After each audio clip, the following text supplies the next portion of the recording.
Sir आज DC और AC होने वाला था। देखते हैं। सो प्रीवियस लेक्चर में देखते हैं पहले हम क्या कंप्लीट कर रहे थे, कहाँ तक हो गया था प्रीवियस लेक्चर में। प्रीवियस लेक्चर में हमने फैराडेज लॉ डिस्कस किया हुआ था। फैराडेज लॉ, वहाँ पे हमने आपको इलेक्ट्रोमैग्नेटिक इंडक्शन के बारे में बताया है कि फैराडेज लॉ कैसे इलेक्ट्रोमैग्नेटिक इंडक्शन के लिए है। फिर हमने उस लॉज में बात की थी कि हम वैल्यू कैसे निकाल सकते हैं ईएमएफ की, और डायरेक्शन कैसे निकाल सकते हैं इंड्यूस्ड करंट की। और करंट के बारे में भी हमने बात की कि अगर करंट होगा तो वोल्टेज मतलब ईएमएफ अपॉन रेजिस्टेंस लगा देंगे तो हमारा करंट भी आ जाएगा।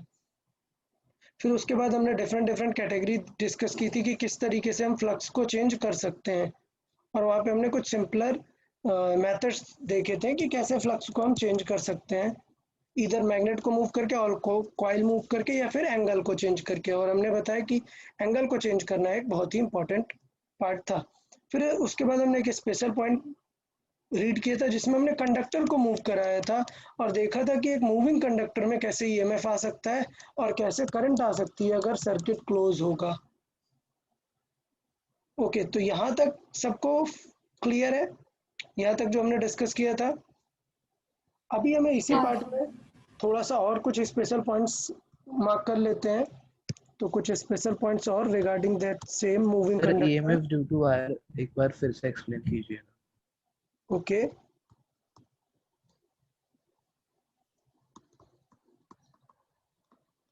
ईएमएफ ड्यू टू वायर फिर से एक बार कर लेते हैं। ठीक है, तो प्रीवियस उसमें हमने ये बात किया ही था, EMF due to a moving wire. ठीक है, सो हमने पॉइंट ये किया हुआ था कि सपोज ए क्लोज लूप है, तो वहां पे तो हम पूरा एरिया यूज करते हैं, लेकिन अगर कोई ऐसा सेक्शन टाइप है तो हम उसे ऐसा कंप्लीट कर सकते हैं एरिया, मतलब इवन वहां पे फिजिकल वायर नहीं है बट हम उसको हाइपोथेटिकल वायर से ऐसा कंप्लीट कर सकते हैं। ये हमने डिस्कस किया था। बट अगर एक सिंगल वायर है तो ऐसा हाइपोथेटिकल क्या कंप्लीट करोगे, ऐसे थोड़े ना कुछ भी डायमेंशन थोड़े ना ले लेंगे। तो उस केस में हम ये देखते हैं कि ये कितना आगे तक मूव करके जाएगा। सपोज वो यहाँ तक पहुंच गया तो इस पूरे सेक्शन को ही एरिया का वर्ड हम बोल देते हैं। समझ आया अभी? सर हाँ सर ये जो वायर का पाथ रहता है, मतलब वो ऐसे एक पर्टिकुलर डायरेक्शन में ही रहता है ना? हाँ, मतलब एग्जैक्टली मत, हाँ मतलब लाइक मतलब वायर अभी स्ट्रेट लेफ्ट साइड में जा रही है, ऐसा ही जाएगा या फिर ओके स्ट्रेट या ओके फिर ओके, ऐसे? समझा। ठीक है, मैं अभी उसके भी केसेस बता देता हूँ आपको, बट पहले ये देख लेते हैं। एरिया भी समझ आया कि क्या हो जाएगा, ये हो जाएगा लेंथ इनटू वो जितनी डिस्टेंस कवर करेगा that will be speed into time. Okay, और फिर अगर मैंने पूरा D five by D T किया तो हमारे पास फॉर्मूला आ गया क्या, वी बी एल या बी एल वी करके। ठीक है, बी एल वी करके ये फॉर्मूला आप लोग को याद रखना है। अभी स्पेशल पॉइंट्स में ये सारी चीज़ें देख लेते हैं कि अगर वायर को किसी डिफरेंट डिफरेंट डायरेक्शंस में लेके जाएंगे तो क्या सिचुएशन हो सकती है। जैसे सपोज केस नंबर 1, ये वायर है और ये मूव हो रही है स्ट्रेट, और मैग्नेटिक फील्ड भी किस तरफ है, स्ट्रेट है, ये बी है। सो बेसिकली यहाँ पर बी पैरेलल टू वी है। बताइए, तो क्या यहाँ पर कोई ईएमएफ आएगा क्या, ईएमएफ आएगा क्या? नहीं। नहीं। नहीं। इंड्यूस्ड ईएमएफ के लिए क्या होनी चाहिए, मैग्नेटिक फील्ड स्पीड के परपेंडिकुलर होनी चाहिए। हाँ। तो यहाँ पर ईएमएफ नहीं होगा, मतलब ईएमएफ जो हमने फार्मूला याद किया है वो कब आएगा काम, वो कुछ ऐसे काम आएगा जब ये एल लेंथ का कंडक्टर v स्पीड से जा रहा है और मैग्नेटिक फील्ड इधर इन है या फिर आउट है। क्लियर? तो इस केस में हमारा आंसर आ जाता है इंड्यूस्ड ईएमएफ का। इंड्यूस्ड ईएमएफ कितना आ जाता है, वी बी एल। क्लियर है सबको? हाँ ओके, गुड। अच्छा, ये बताओ, ईएमएफ मतलब है ये एज अ बैटरी बिहेव करने वाला है, और करंट कैसे देखते हैं ये आपको पता है, मैंने आपको एक्सप्लेन कर दिए हैं प्रीवियस लेक्चर में स्टेप कि करंट कैसे हम एज्यूम कर सकते हैं। अच्छा, सर करंट इंड्यूस्ड कैसे देखते हैं यानी? करंट कैसे कर, देखते हैं, तो इधर हम पाम रूल यूज कर सकते हैं। क्लियर? हम क्या यूज कर सकते हैं to check the current if circuit close है, if circuit is close, if circuit is close. तो इसका मतलब क्या होगा कि सपोज ये कंडक्टर था, ये मूव कर रहा है और मैंने ये बोल दिया कि लेट्स से यहाँ पर एक सर्किट है। समझ आया? हाँ तो करंट किस तरफ होगी? करंट ये वाली होगी या फिर ये वाली होगी, ये हमें चेक करना होगा। डन? तो देखें हाँ करंट कैसे देखते हैं। So current that means induced current, और I'll write direction of induced current, direction of induced current. हम तो भाई पाम रूल से ही सारी चीजें निकालते हैं। मैंने बताया था ना कि पाम रूल एक अनऑफिशियल टाइप में, मतलब ऐसा कुछ रूल नहीं है, हम इजी करने के लिए फाइंड कर सकते हैं पाम रूल से। बट पाम रूल हमेशा किसका यूज करते हैं? राइट हैंड का, राइट हैंड पाम रूल। याद है पाम रूल सबको कि हम अपना स्ट्रेट ऐसे पाम के फिंगर्स को स्ट्रेट करें, थंब को। सो जो परपेंडिकुलर टू द पाम है, लेट्स से ये फ्रंट फेस है, तो परपेंडिकुलर कहाँ होगा? एबव द प्लेन होगा। So this is called perpendicular to palm,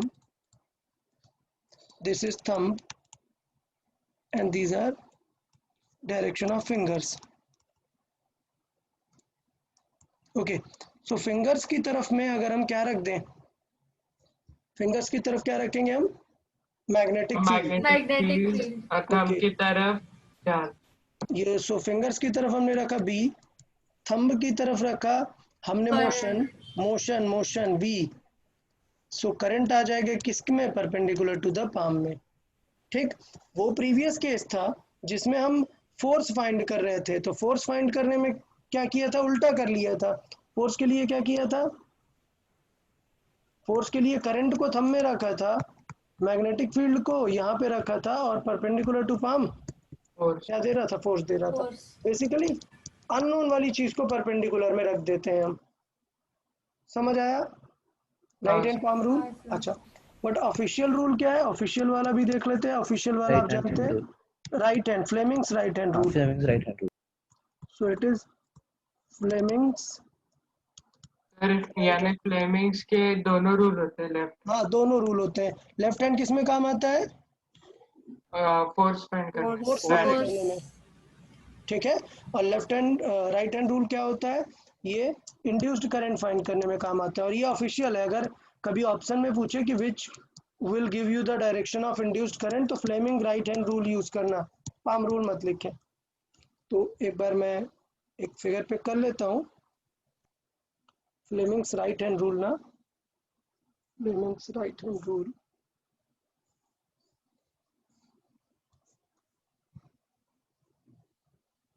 okay, so Fleming's right hand rule देख लेते हैं। ये यूज रखना कि राइट हैंड आपको ध्यान देना है। थंब क्या होगी? Motion of conductor. Clear? Motion of conductor से हमारा क्या मतलब है? वी। अच्छा, magnetic field, B. Magnetic field मतलब बी। सो देख लो, दो चीजें हमें पता चल गई, वी भी हमें पता है, बी भी हमें पता है। हमें फाइंड क्या करना है? Induced current. Induced current. तो ये मिडिल फिंगर जो होगी, जब हम उन्हें 90 डिग्री पे सेट करते हैं, तो ये जो मिडिल फिंगर है ये हमें इंड्यूस्ड करंट देगा। क्लियर? किसी को कोई डाउट इसमें? Right hand palm rule is easy, मतलब मैं तो हमेशा आपको बताया हूँ कि मैं पाम रूल से ही कंसिडर करता हूँ, बट एग्जाम में आपको लिखने के लिए होना चाहिए कि कौन से डायरेक्शन में क्या रहेगा। तो अभी मैं सेपरेट नहीं लिख रहा हूँ, आप फिगर से देख सकते हैं कि थंब में क्या है और बाकी चीज़ों में क्या है। Done? Yes. Thumb, four finger, middle finger. Fleming's right hand rule. Left hand rule कहाँ यूज होता है? To find force. Force. ठीक है, चले। तो बताओ, इस रूल से इस क्वेश्चन के लिए पाम रूल यूज कर रहा हूँ। देखें, पाम रूल यूज कर रहा हूँ। थंब किस तरफ है? इस तरफ। फिंगर्स कहाँ है? इनटू। Into the plane. तो परपेंडिकुलर पाम किस तरफ दिखेगा? इस तरफ Upwards. दिखेगा ना। Above the plane. Upward, not above the plane, Upwards. Perpendicular to palm. तो इसका मतलब करंट किस तरफ होगी? आई, अपवर्ड होगी। तो इसका मतलब इस लूप में आई क्या होगी? ये वाली। समझ आया? हाँ सर। क्लियर? सो ये हमने राइट हैंड पाम रूल से कंसिडर कर लिया। किसी को कोई डाउट डायरेक्शन फाइंड करने में? डायरेक्शन एक वायर के लिए। ओके, थर्ड पॉइंट, अगर देखें, बहुत ही अच्छा पॉइंट है ये, बहुत ही अच्छा पॉइंट है। ऐसा नहीं है कि मैग्नेटिक फील्ड के परपेंडिकुलर है तो हमेशा ही आएगा, नहीं। अगर कंडक्टर अपनी लेंथ के अलोंग जाएगा, मतलब इस तरीके से, if V is along the length of conductor,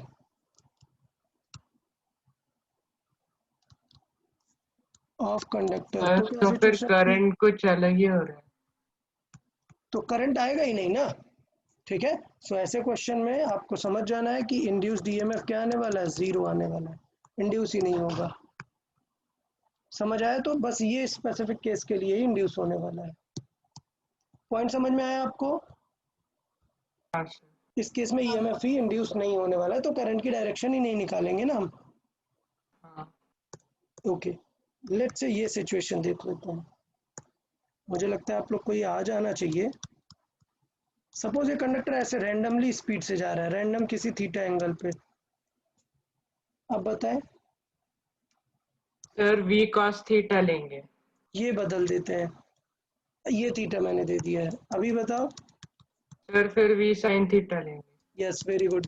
सो इसका मतलब ये है कि कभी अगर v ऐसे दे दिए तो आप क्या कर लो, कंपोनेंट, ये क्या होगा, v साइन थीटा, जिसके साथ दिया है v कॉस थीटा। तो यार कॉस थीटा के वजह से ईएमएफ क्या आएगा, zero. Due to v cos theta EMF आएगा zero. So EMF due to v sine theta ही रहेगा। तो ईएमएफ का फॉर्मूला क्या आएगा, v, बट v की जगह भी क्या यूज करेंगे, v sine sine theta theta b l. L. कोई डाउट किसी को? नहीं सर। चलिए, बहुत अच्छे। अभी मुझे लगता है ये वाला तो आप लोग कर ही दोगे।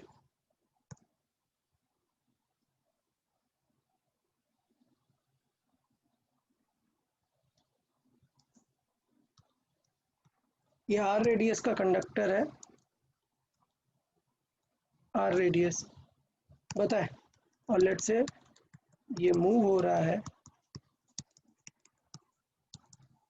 ऐसा फ्रीली गिर रहा है, इस तरफ मूव हो रहा है v स्पीड से। सर तो फिर लेफ्ट टू राइट मूव हो रहा है करंट। हाँ, करंट किधर मूव होगा वो ठीक है। ईएमएफ कैसे निकालेंगे, याद करें। अगर कुछ ऐसा L effective. L effective, very good. 2 times R. So इसका मतलब हम क्या करेंगे, हाँ, इसे एल इफेक्टिव से लेंगे। एल इफेक्टिव से ट्रीट करेंगे, एल इफेक्टिव, और बोल देंगे कि वो एल इफेक्टिव कहाँ आ रहा है, ऐसा नीचे आ रहा है वी से। तो अब बताओ बेटा, करंट की डायरेक्शन किस तरफ होगी, वी लेफ्ट नीचे टू या right. Theta plane rightward. Very good. So current क्या आ जाएगी, राइट वर्ड, ठीक है। मतलब इसमें इस तरीके से करंट फ्लो होगी। डन? हाँ सर। ओके सर और ये जो हमने करंट निकाली है और जो एक्चुअल इंड्यूस्ड करंट है वो इक्वल होंगे। मतलब ये इंड्यूस्ड करंट ही है, ये इंड्यूस्ड करंट ही है। सर जब लेकिन फिर जब वो सरकमफेरेंस लेते हैं तब रेजिस्टेंस ज्यादा होगा ना, तो फिर नहीं, करंट कम। रेजिस्टेंस तो हमेशा सरकमफेरेंस फुल वायर का ही लेंगे, ओके। इफेक्टिव वाले का थोड़े ना रेजिस्टेंस ले लेंगे। रेजिस्टेंस तो जिस वायर में करंट फ्लो होने वाली है, ये एक सॉल्विंग का मेथड है। रेजिस्टेंस तो फुल वायर का यूज करेंगे। रेडियस को मैं स्मॉल कर देता हूँ। रेजिस्टेंस जो आर होगा, मतलब I is equal to E by R में आर जो होगा फुल वायर होगा, जितनी भी वायर होगी। ईएमएफ का फॉर्मूला आप समझ गए, फिर क्या हो जाएगा, वी बी और रियल में एल इफेक्टिव यूज करेंगे। तो बेसिकली आंसर आएगा वी बी टू आर। कोई डाउट किसी को? सर नहीं सर। हाँ, सर वो cos थीटा और sin थीटा वाला नहीं समझा, इसके पहले वाला सिनेरियो। ये वाला, इसके पहले ये समझ आया, हाँ सर। ये याद हुआ। तो अभी क्या हाँ होता सर। है, जब भी कभी कोई हाँ सर। फैक्टर के एंगल में होता है तो उसके हम दो कंपोनेंट कर लेते हैं और इसको हटा देते हैं फ्रेम से, ठीक है। सो बेसिकली मैंने इस वाली v की जगह दो अलग अलग v कंसिडर कर ली, दोज आर कॉल्ड कंपोनेंट्स। सो इस वाले के वजह से तो इफेक्ट आया और इसका कोई इफेक्ट नहीं हुआ, ठीक है। हाँ सर।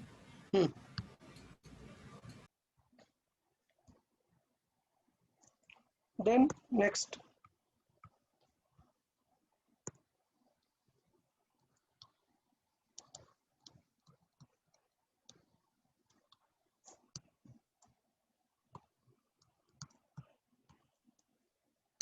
अभी बताएं कितना ईएमएफ आएगा? 0। 0 क्यों? क्योंकि वो उसका क्योंकि अलोंग एक्सिस जा रहा है। एल इफेक्टिव के अलोंग जा रहा है वो। सो v is along L effective,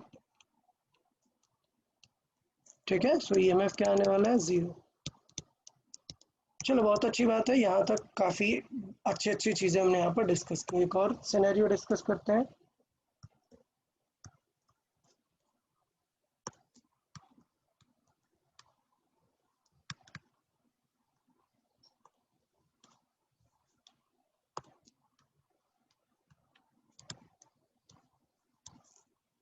okay, तो ये काफी स्पेशल केस है, काफी स्पेशल केस है। क्यों?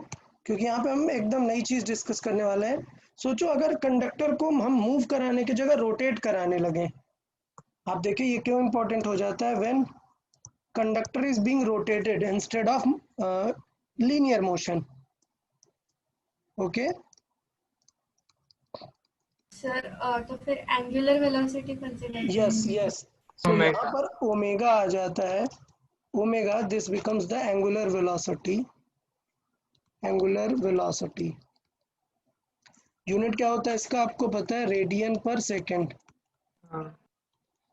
और अगर कभी रिवोल्यूशन दे दे तो 1 रिवोल्यूशन मतलब 360 डिग्री, और रिवोल्यूशन पर सेकेंड सो 2 पाई का मल्टीप्लाई कर लेंगे, वो आपको पता है। अब इसमें एक प्रॉब्लम है यार, क्या कि ओमेगा और भी सेम चीजें नहीं है। क्लियर? तो आप EMF just v b r type नहीं लिख सकते हैं।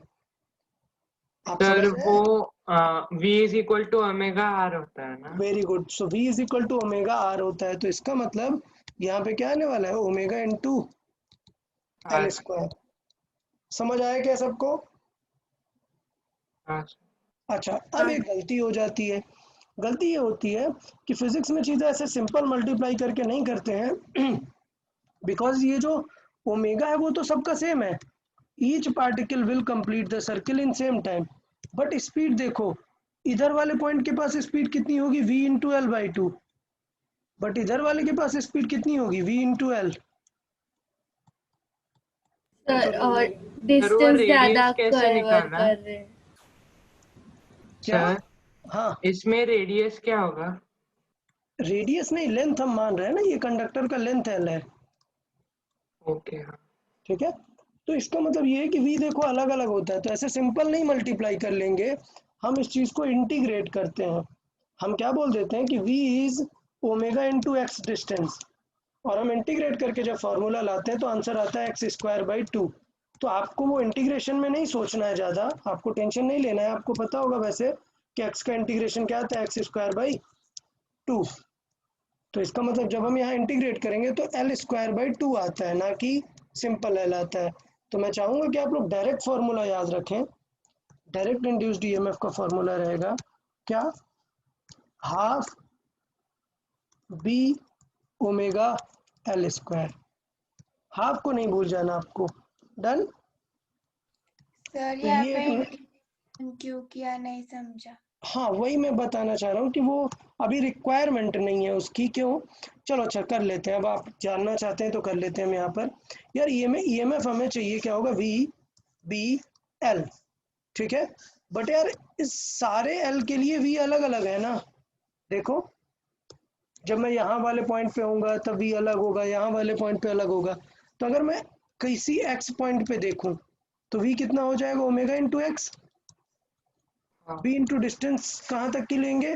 तो डिस्टेंस लेट से हम एक छोटा सा एलिमेंट ले लेते हैं dx।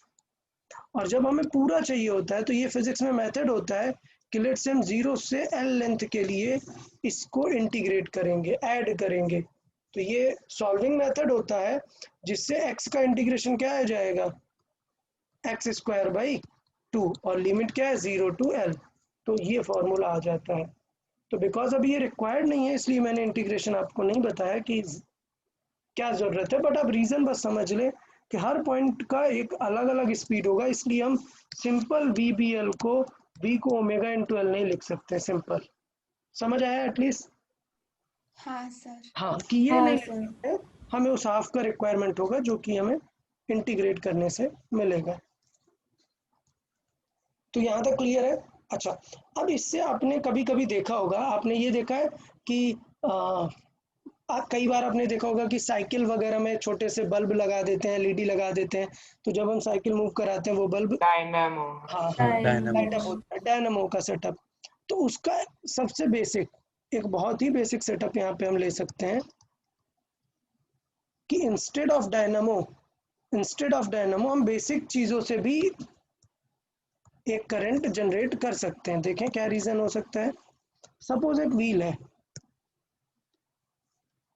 और आपको पता है कि व्हील में स्पोक्स होंगी, हाँ तो ये उसकी स्पोक्स है, ये तो एक मेटेलिक कंडक्टर है ना,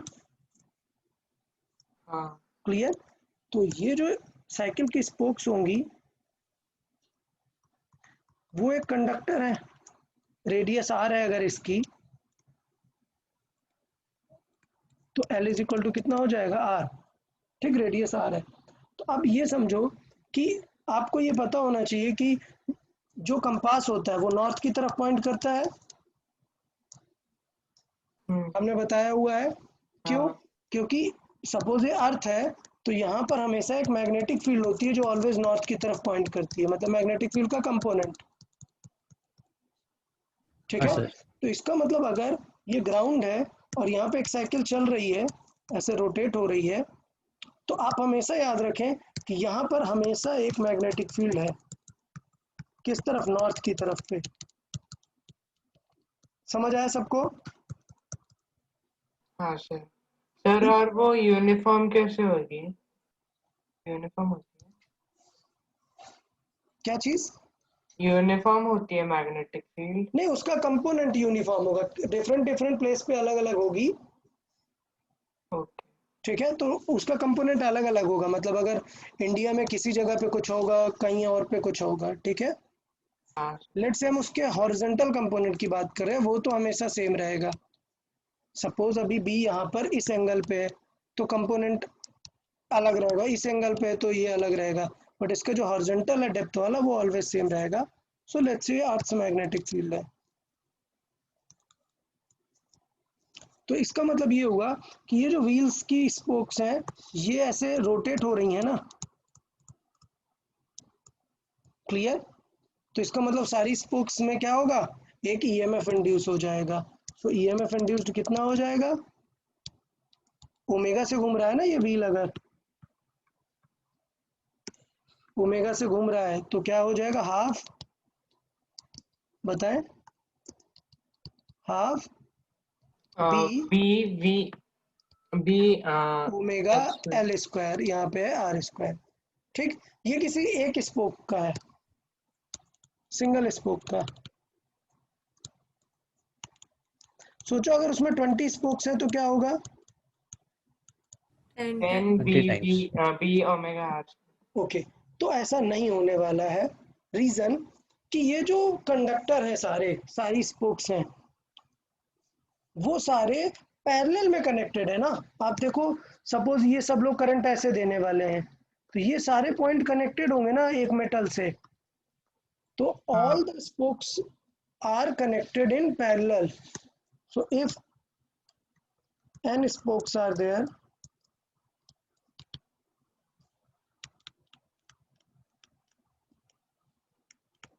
the EMF due to all is in parallel. The EMF due to all is in parallel. So इसलिए ऐड नहीं करेंगे, सो EMF नेट भी कितना ही आएगा, हाफ बी वही omega half B omega R square, मतलब नंबर ऑफ स्पोक से कुछ फर्क नहीं पड़ने वाला है। डन। ईएमएफ नेट जो है वो n times of half B omega R square, ये नहीं होगा। ओके, तो यहाँ तक चीजें समझ में आ गई यार सबको? Yes induced, sir. So induced EMF और करंट के बारे में मुझे लगता है सारी चीजें आप लोग को पता चल गई। नेक्स्ट पार्ट है force on a loop. Although मुझे इसे लूप में कवर कर लेना चाहिए था जब हम फोर्स पढ़ रहे थे।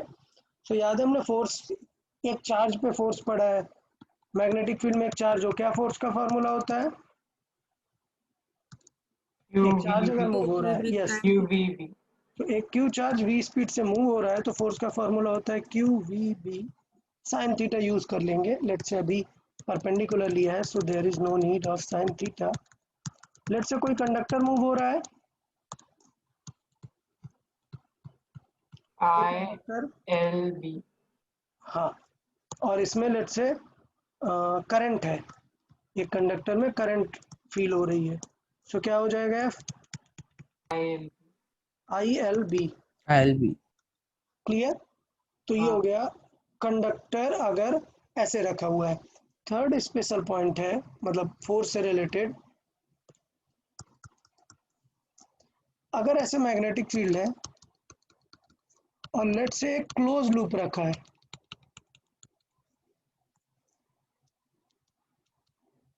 तो बताओ नेट फोर्स क्या आ जाता है? 0। याद है? याद आ रहा है? हाँ सर। हाँ। अब इसमें स्पेशल बात क्या है, मैं क्यों आपको बताना चाहता हूँ कि एक क्लोज लूप में फोर्स तो जीरो रखता है in a uniform magnetic field, in uniform magnetic field F net on loop is 0, clear, but there can be torque।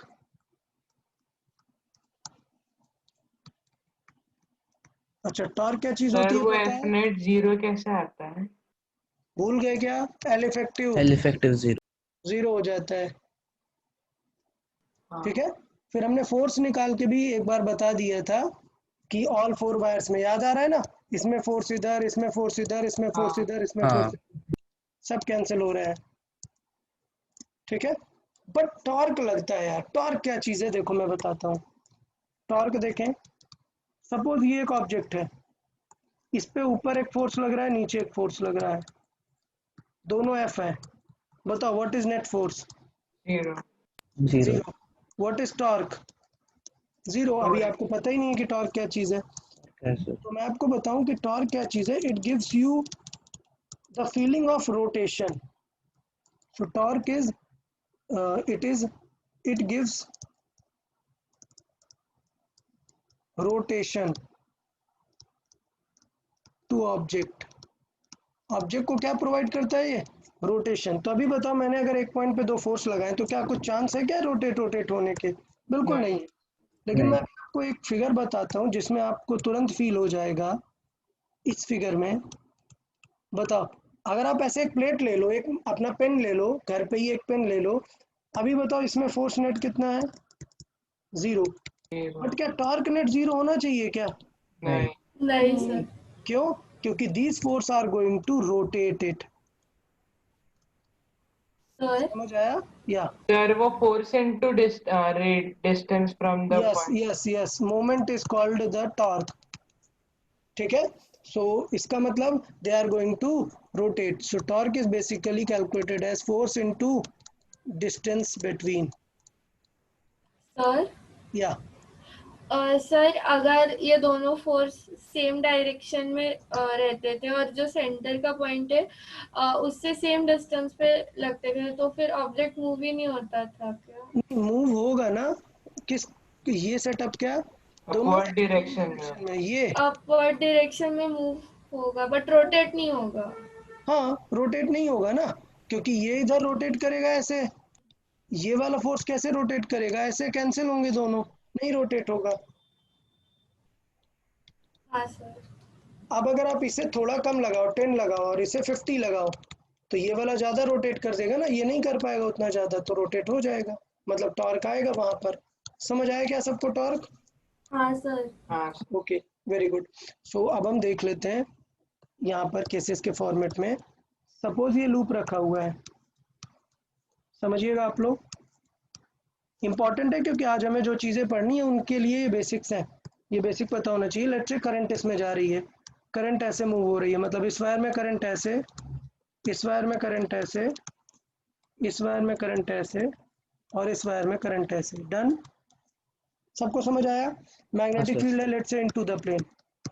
चले फोर्सेस स्टार्ट करें। फर्स्ट वायर में फोर्स कैसा होगा? इस वाली वायर में बताएं फोर्स। थंब इस तरफ, fingers into the plane. F किस तरफ सर, होगा? आउटवर्ड। आउटवर्ड। डन, इसके लिए बताओ एफ कैसा होगा? आउटवर्ड। आउटवर्ड। राइट इसके लिए साइड। F, outward. डाउनवर्ड। और इसके लिए ये। Left side. सो इसका मतलब F up is equal to down and F right is equal to left. Net force कुछ आएगा क्या? नहीं सर। नहीं। नहीं, एफ नेट इज 0। बट क्या कोई टॉर्क आने के चांस है क्या? नहीं, they are passing from same point ना, हाँ। कोई टॉर्क के चांसेस नहीं है क्योंकि दोनों बीच में ही ऐसे लगेंगे ना, मिडिल पे, तो टॉर्क क्या आएगा? 0। ठीक है, बट अब मैं आपको एक दूसरा फिगर बना के देता हूँ। सर, कोई ट्रेपीजियम या रोम्बस जैसे फिगर बना दो। तो लग जाएगा टॉर्क। अब आपने इधर बनाया और इधर बनाया तो भी नहीं लगेगा, लेकिन अगर आपने ऐसा बनाया तो लग जाएगा। समझ आया? इसका यहाँ पे हाँ। होगा, इसका फोर्स यहाँ पे होगा, दोनों में डिस्टेंस आ गई। समझ आया? Yes sir. Yes sir. Okay, चलो हम दूसरा फिगर एक बनाते हैं। लेट्स से अभी मैग्नेटिक फील्ड है इस तरफ,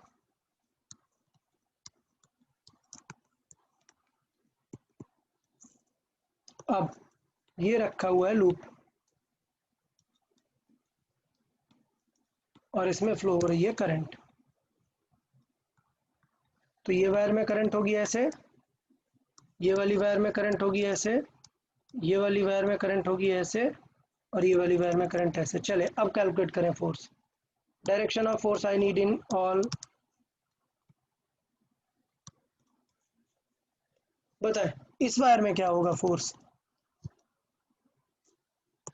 सर, कैलकुलेट कर पाएंगे क्या?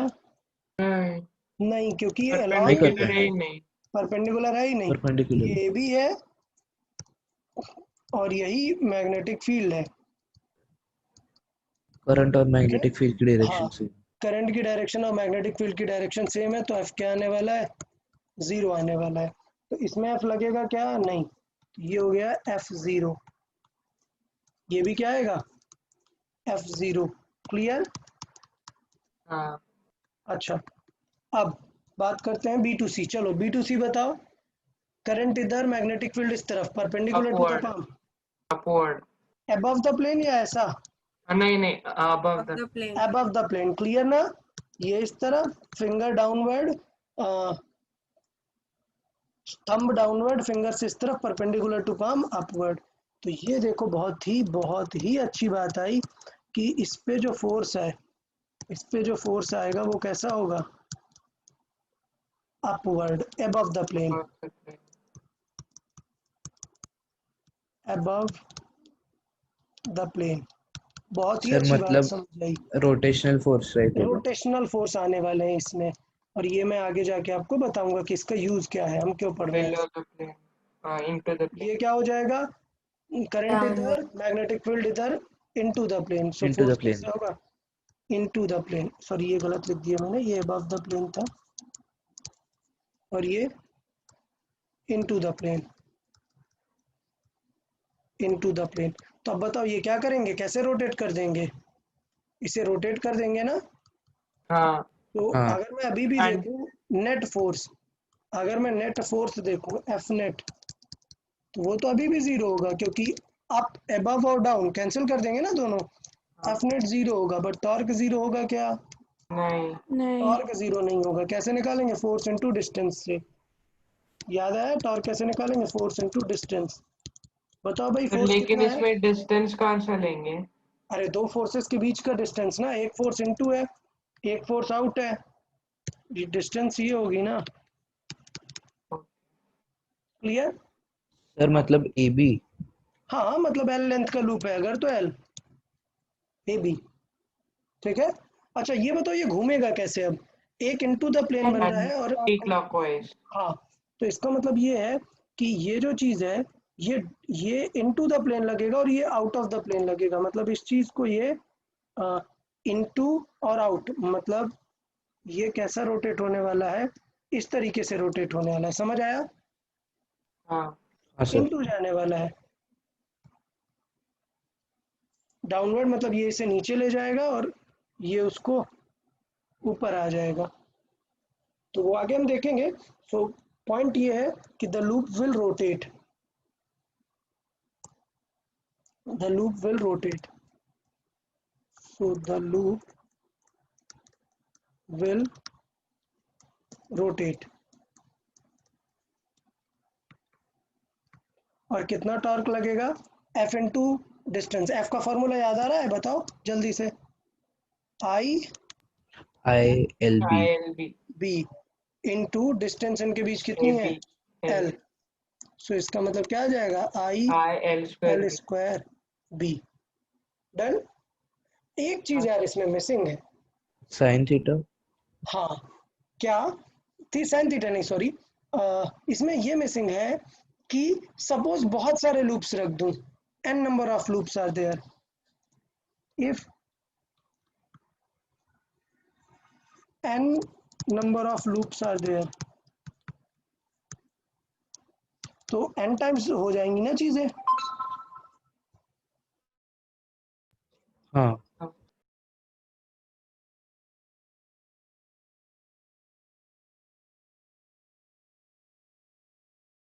सर, टॉर्क की यूनिट क्या होती है?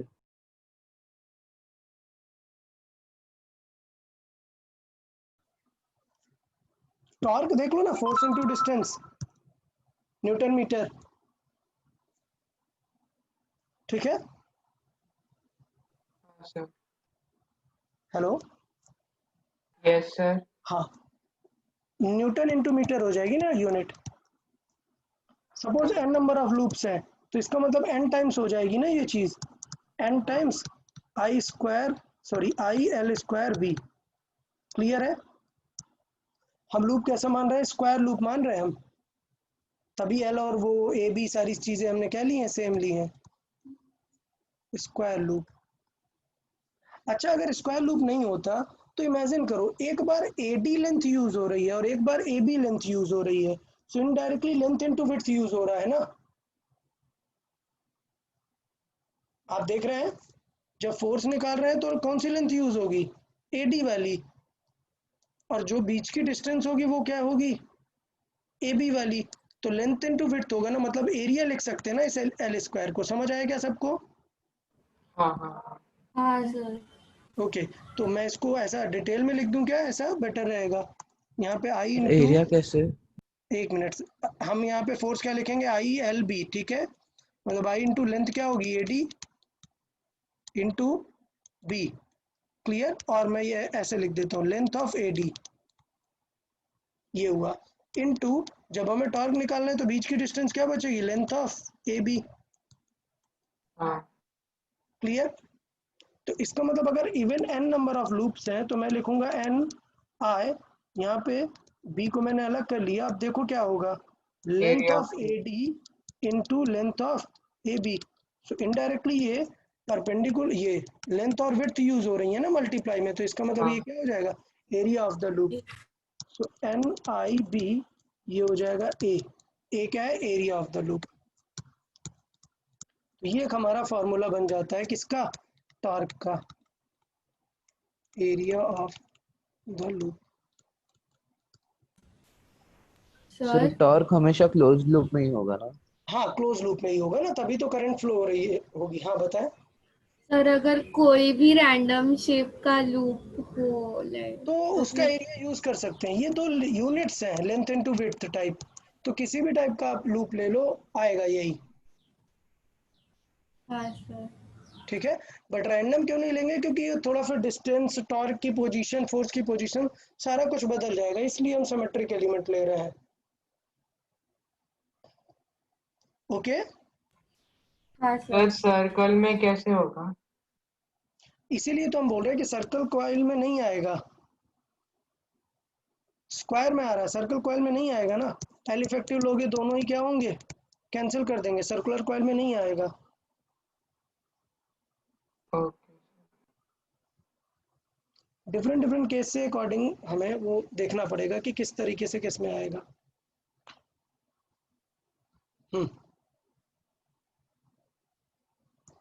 ओके, तो ये एक कॉमन एरिया है। सॉरी, सर्किल में अगर देखेंगे तो सर्किल में भी आ जाएगा, क्योंकि सर्किल का ये जो एरिया है ये, तो इसके ये जो परपेंडिकुलर एलिमेंट है उन सब के सर आपकी परपेंडिकुलर। स्क्रीन इनएक्टिव है। हाँ सर, दिख नहीं नहीं रहा। रहा है। हाँ, अभी देख। ओके, अभी ठीक है। हाँ सर। हाँ, हाँ सर। तो मैंने कहा कि सर्किल में भी आएगा, हम बस सर्किल का एरिया यूज कर सकते हैं। किसी भी टाइप में आप किसी भी सिमेट्रिकल उसमें लगा सकते हो, आप एरिया वहां पर डायरेक्टली यूज कर सकते हो। ठीक है, यस सर। ओके। तो इस तरीके से हमने टॉर्क, फोर्स और बहुत सारी चीज़ें इसमें यहाँ पर हमने पूरी डिस्कस कर ली, जो भी हमारा इंड्यूस्ड से रिलेटेड था और जो भी इससे रिलेटेड था। तो सारे स्पेशल पॉइंट्स आपको माइंड में अच्छे से याद रखने हैं और अच्छे से उन्हें हैंडल करना है। उसके बाद हमें आज क्या पढ़ना था, हमें जनरेटर और डायनामो ये सारी चीज़ें डिस्कस करनी थी, मोटर और ये। तो सबसे पहले उनमें से मोटर या कुछ भी बताने से पहले हमें दो चीज़ें डिस्कस करनी थी, एसी और डीसी करंट के बारे में। क्लियर? सो स्पेशल पॉइंट में ही हम इंक्लूड कर लेते हैं इसको, एसी और डीसी करंट के बारे में। लास्ट स्पेशल पॉइंट क्या, एसी वर्सेस डीसी करंट। तो डीसी मतलब direct current which is called DC versus alternating current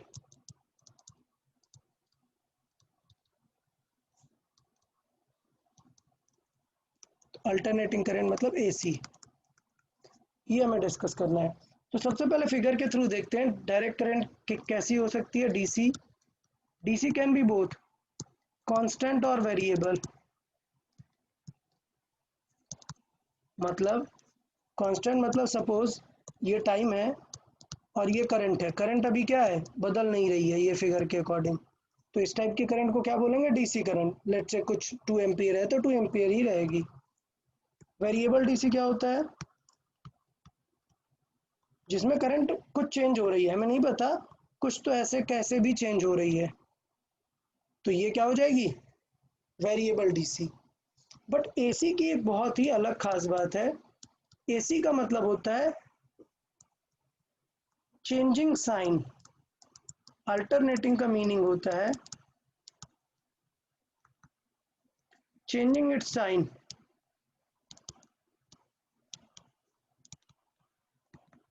it's sign मतलब अगर मैं आपको कुछ एग्जांपल दूं, क्या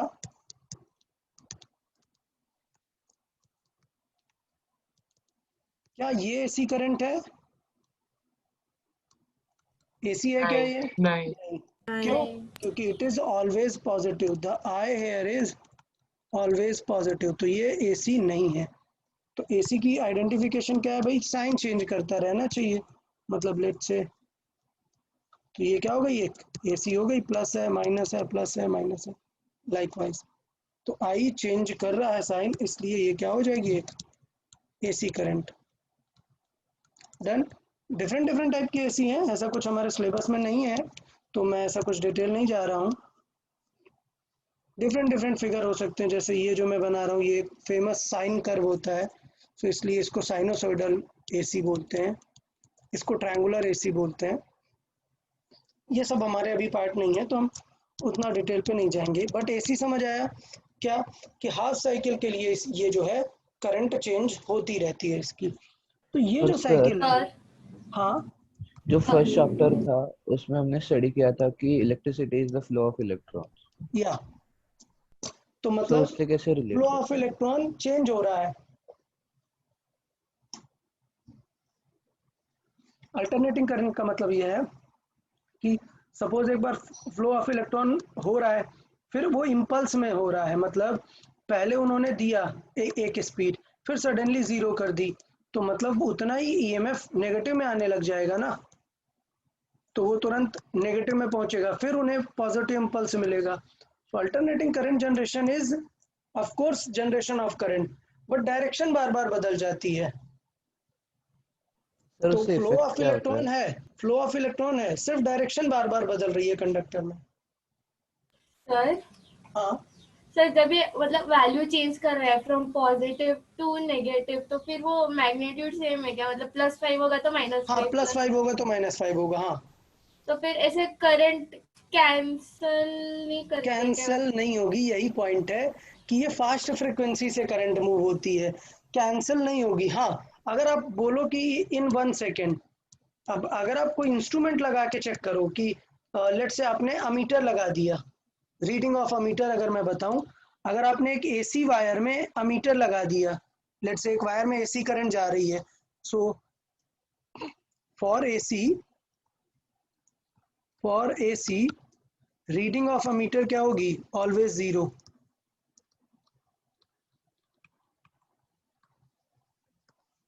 हमेशा क्या आएगी? जीरो। तो इसलिए यहाँ पर अलग टाइप के एमीटर यूज किए जाते हैं। So for AC different instruments are used.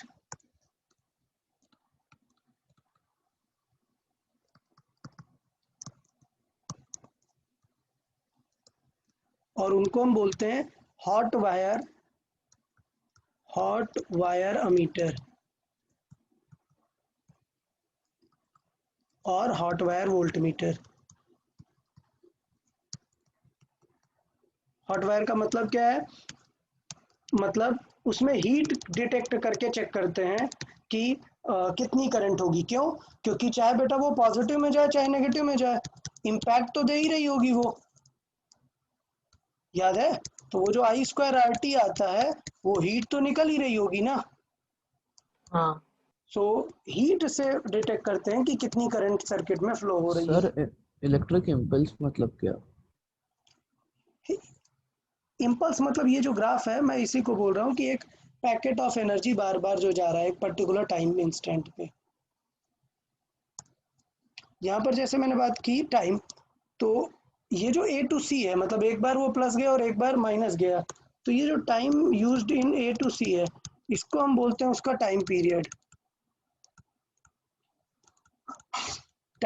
T। तो आप हमेशा देखेंगे कि एसी करंट की हमेशा आपको फ्रिक्वेंसी जरूर लिखी होगी। जो हमारे हाउस होल्ड में आती है एसी, उसकी फ्रिक्वेंसी क्या होती है? 50 हर्ट्ज। हाँ, 50 to 60 हर्ट्ज, इससे ज़्यादा वेरी नहीं कर सकती। सो फ्रिक्वेंसी क्या हो जाती है? 1 by time period. Frequency F is equal to क्या हो जाता है? 1 by टाइम पीरियड। सो इसलिए टाइम पीरियड इंपॉर्टेंट होता है, क्योंकि हमें फ्रिक्वेंसी याद रखनी होती है। हाउस होल्ड वाली फ्रिक्वेंसी अब मैं लिख नहीं रहा हूँ, आपको पता है कि 50 to 60 हर्ट्ज हो सकती है। सर, हाँ, यानी इसमें इलेक्ट्रॉन्स के ऑसिलेशन से करंट जनरेट टाइप, होता हाँ एग्जैक्टली आप ये बोल सकते हैं, इनडायरेक्टली सॉर्ट ऑफ ऑसिलेशंस हैं है। ओके। वहाँ पर, तभी दोनों डायरेक्शंस वो कवर कर रहे हैं। कुछ प्रॉपर्टीज देख लेते हैं, जैसे मैंने ये एसी और डीसी की जो वेरिएबल और डायरेक्ट वाली बातें हमने यहाँ पर की हैं। अब हम इनके जनरेशन की बात कर लेते हैं कि एसी करंट और डीसी करंट जो है जनरेट कैसे होंगी, उनमें क्या डिफरेंस होगा, वो सारी चीज़ें हम कर लेते हैं। ठीक है। अच्छा, एक चीज़ और, एक वर्ड और रह गया हमारे पास, एक स्पेशल पॉइंट और रह गया, eddy currents. Eddy currents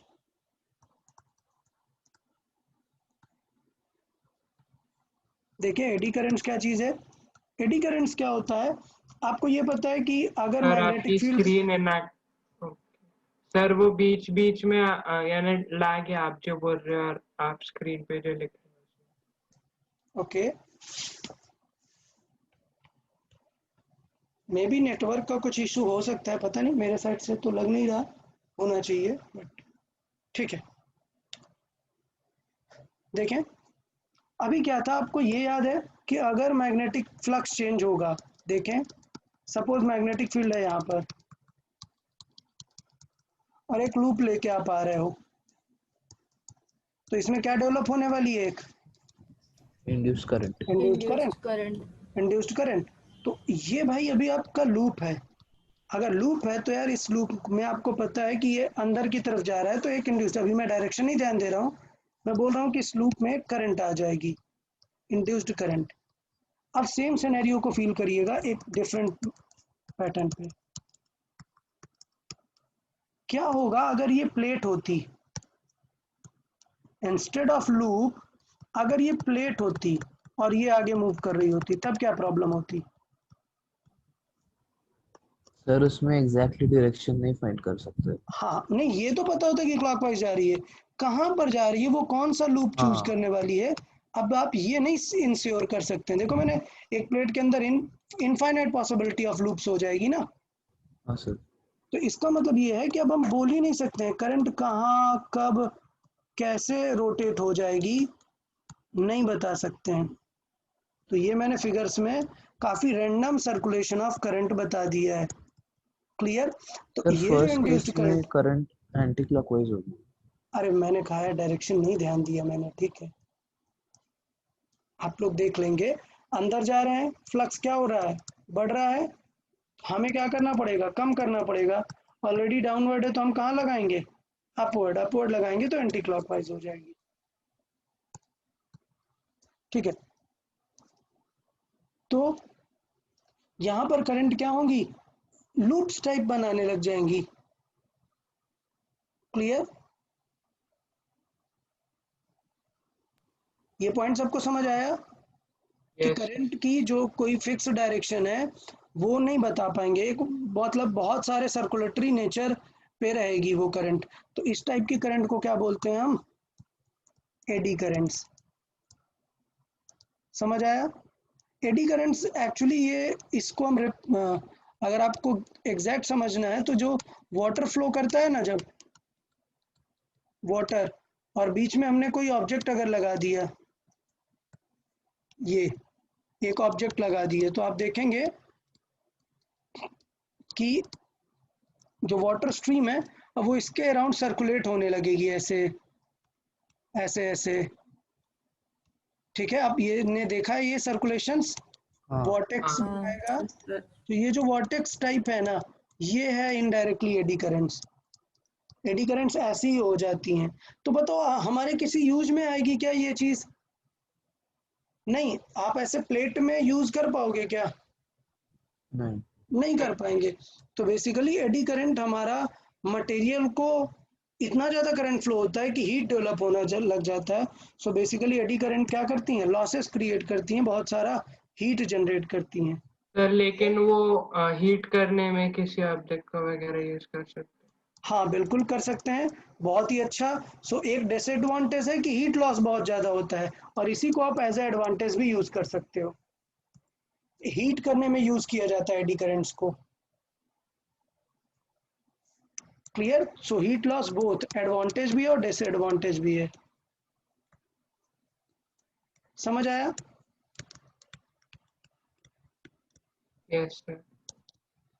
braking system में भी इसे यूज करते हैं, मतलब अपोजिट डायरेक्शन में जनरेट करता है ना हमेशा। डायरेक्शन कैसे निकालेंगे एडी करंट की, लेंज लॉ। डायरेक्शन कैसे निकालेंगे हमेशा, लेंज लॉ। सो इसका मतलब क्या करने वाला है, वो अपोज करने वाला है ना कॉज का। तो ब्रेकिंग सिस्टम में भी यूज किया जाता है हीट लॉस। और एक और एडवांटेज है ब्रेकिंग सिस्टम, जो सर ट्रेन्स वो होती है, कैसे? बुलेट ट्रेन्स और ये, उनके ब्रेकिंग सिस्टम में भी इसको यूज करते हैं एडी करंट्स को। सिमिलर वे में अपोजिट करंट जनरेट हो जाती है तो उससे एक टाइप का इलेक्ट्रोमैग्नेट बन सकता है ना ये। ओके हाँ। तो फिर वो अपोजिट डायरेक्शन, मतलब उसे हम एनर्जी लॉस में काम करा सकते हैं।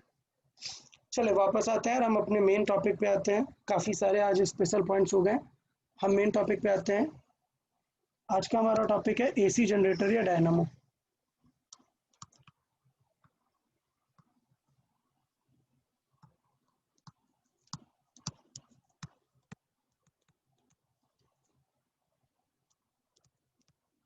ओके, सो एसी जनरेटर और डायनामो का स्ट्रक्चर देख लेते हैं पहले, और बाकी सारा वर्किंग और सारा कुछ मैं आपको एक्सप्लेन कर देता हूँ कि एग्जैक्टली क्या क्या चीज़ें कैसे काम हो रहे हैं। सो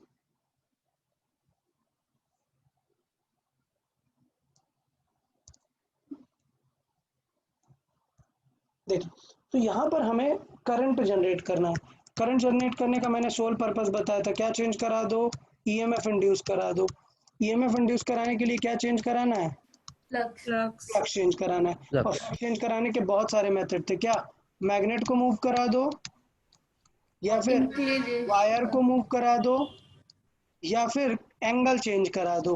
तो सबसे अच्छा क्या होता है, एंगल चेंज कराना। तो यहाँ पर हम बेसिक प्रिंसिपल देखेंगे कि किस तरीके से काम होता है। तो मेन कंपोनेंट्स कुछ देख लेते हैं। जैसे अगर मैं बात करूँ ये, तो ये जो कॉइल है यहाँ पर, ये लूप जो आपको दिख रहा है, इसमें बहुत सारे लूप्स होते हैं, ठीक है। तो इसमें बहुत सारे वायर के लूप्स होते हैं, और यहाँ पर एक एक्सेल होती है जिसको रोटेट कराते हैं, ठीक। सो ये एक एक्सेल होती है जिसे हम रोटेट कराते हैं, और ये उस पे कॉइल होती हैं, ठीक है। सो ये बेसिकली क्या है, कॉइल्स। इसको बोलते क्या, आर्मेचर कॉइल भी बोलते हैं, मतलब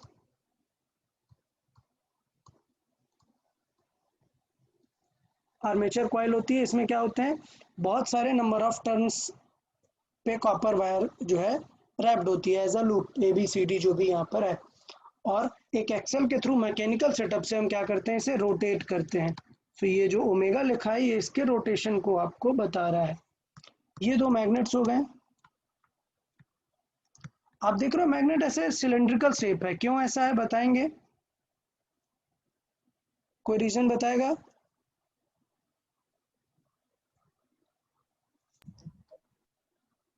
सर उसका आप इनर कर्व बोल रहे हैं आप? हाँ, इनर कर्व्ड। आप फिगर में देख पा रहे हैं ना, मैग्नेट ऐसा स्ट्रेट हाँ नहीं है, सर। इनर कर्व्ड है। Sir may be to bring about a greater difference in magnetic field. Greater difference how means, sir uniform magnetic field. नहीं, यूनिफॉर्म तो वैसे भी रहती है, अगर स्ट्रेट रख देते तब भी। वो angle between conductor and magnet को बढ़ाने के लिए। नहीं, मैग्नेटिक फील्ड को और ज़्यादा डेंस करने के लिए। मतलब सपोज मैग्नेट ऐसे हैं, ये सपोज दो बड़े मैग्नेट है जिनका नॉर्थ, एक इस बड़े मैग्नेट का इस तरफ है, इसका साउथ इस तरफ है। सो मैग्नेटिक फील्ड किस तरफ होगी, नॉर्थ से साउथ की तरफ। डन। अब अगर मैं इन्हें सर्कुलर कर देता हूँ थोड़ा सा, तो ये लोग अब कॉइल से ज़्यादा पास कराएंगे मैग्नेटिक फील्ड। समझ आ रहा है। सर कैसे? ओके हाँ, बिकॉज इस वो तरीके से एक्चुअली उसका एरिया रेडियली ज्यादा हो। कन्वर्ज कराएंगे वो। So number of magnetic fields अब जो लॉस होने वाली थी वो ज़्यादा अमाउंट जाएगी, बिकॉज ऑफ कर्वेचर, सेंट्राइज होगी, ठीक है। तो सर डेंसिटी फिर बढ़ यूनिफॉर्म जाएगी। मैग्नेटिक फील्ड कैसे मिलेगी हमें? नहीं, और यूनिफॉर्म नहीं मिलेगी, अमाउंट अलग होगा, देन ज़्यादा होगा अमाउंट, आई मीन टू से। सपोज ये लूप है, पहले यहाँ से 10 लाइंस जा रही थी, अभी 15 जा रही हैं, तो अच्छा है ना, हाँ बी की वैल्यू 15 यूज कर लेंगे। समझ आया। हाँ तो एफिशिएंसी बढ़ाने में ये काम आता है कि मैग्नेटिक फील्ड क्या है, बी ज़्यादा अमाउंट ऑफ मैग्नेटिक फील्ड पास हो रही है लूप से, ठीक है। अब इसका काम क्या है, सारी चीज़ों का काम देख लेते हैं स्टेप वाइज पूरी चीज़ें। पहले मेन चीज़, मेन प्रिंसिपल क्या है, मेन प्रिंसिपल क्या है, सिचुएशन क्या है, प्रिंसिपल क्या है इसका।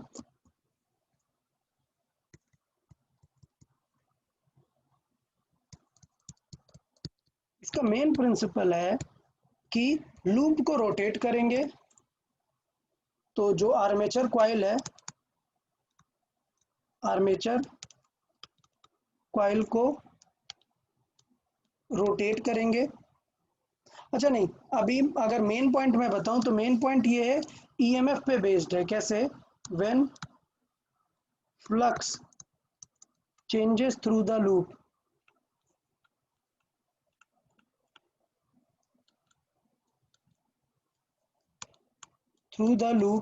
तो क्या वहां पर जनरेट होता है? EMF is induced.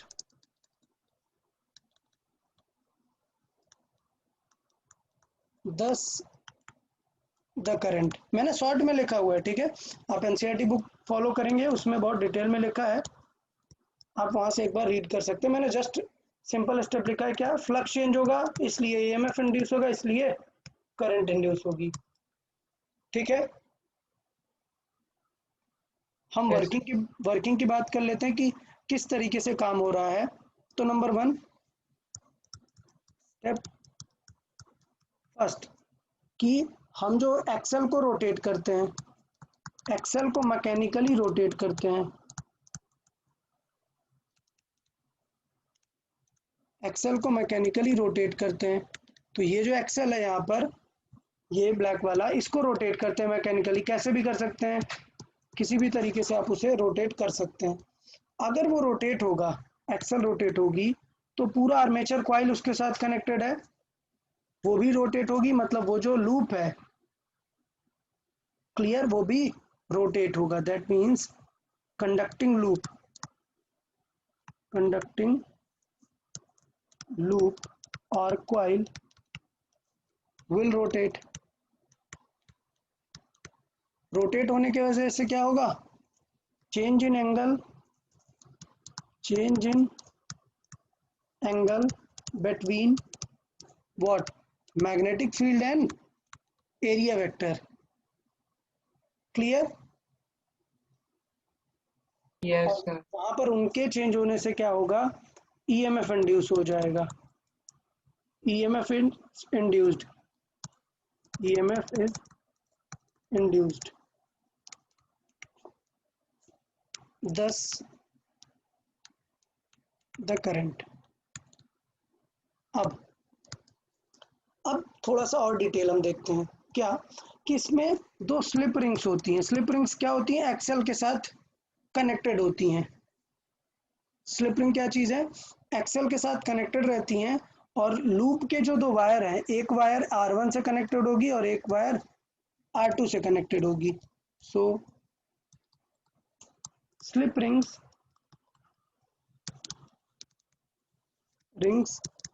R1 and R2 are connected to loop.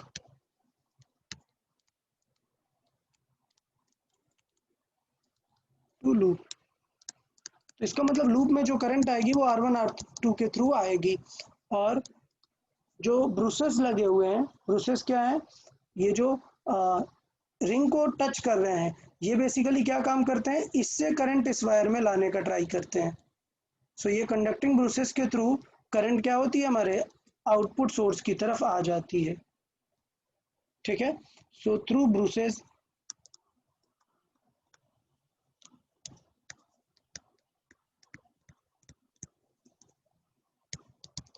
Current moves to the load. Point ये कि प्रोसेस तो हमें सब समझ में आ गई कि हाँ करंट होनी चाहिए और इस तरीके से प्रोसेस होगी।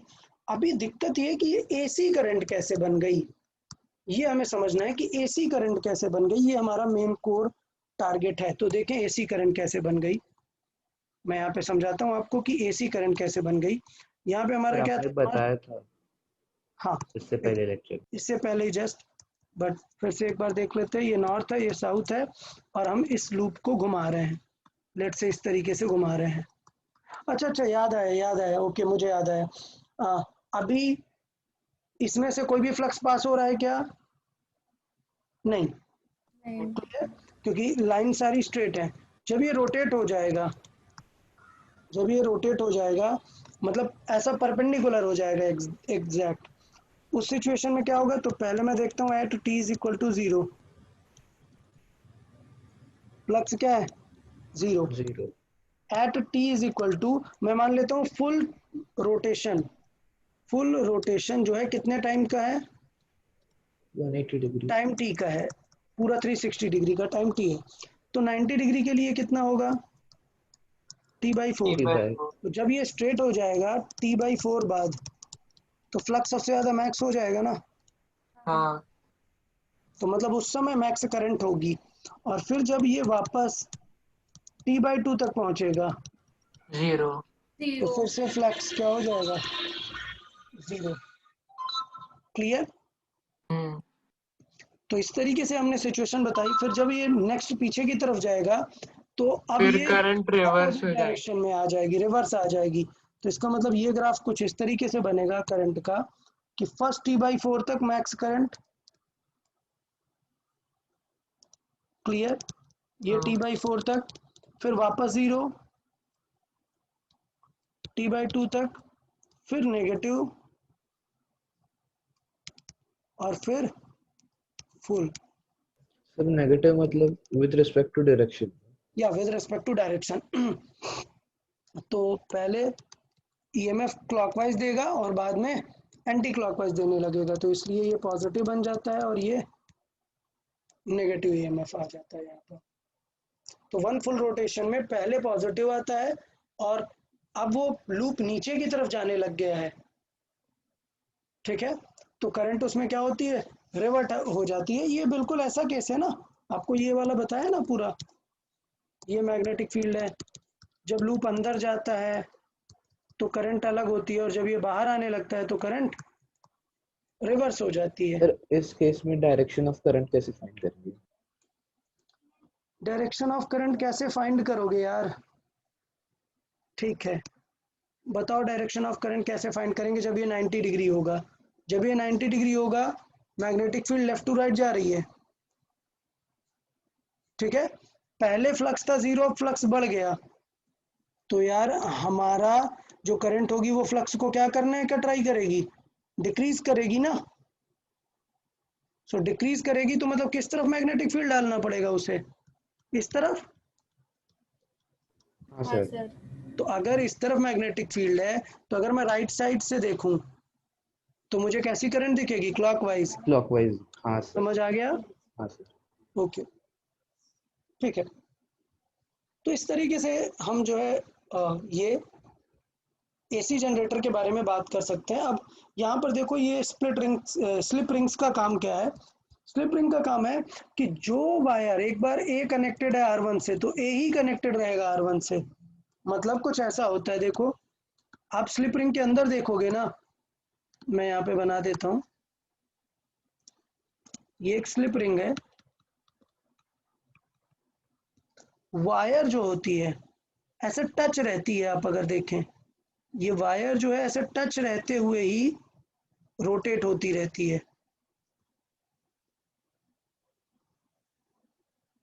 क्लियर? समझ आया? तो इसका मतलब ये कि कभी भी बदलता नहीं है। एक स्प्लिट रिंग में अगर ये कनेक्टेड है, कौन सी वायर? ये वाली वायर, तो हमेशा यही वाली वायर कनेक्टेड रहेगी। समझ आया? और ये अगर इससे कनेक्टेड है तो हमेशा इससे ही कनेक्टेड रहेगी। और ये वायर है, तो अंदर वायर जो है वो टच रहेगी ऑलवेज और लूप वहां पर रोटेट होता रहेगा। तो बताओ यार एसी जनरेटर के बारे में पूरा समझ में आया सबको?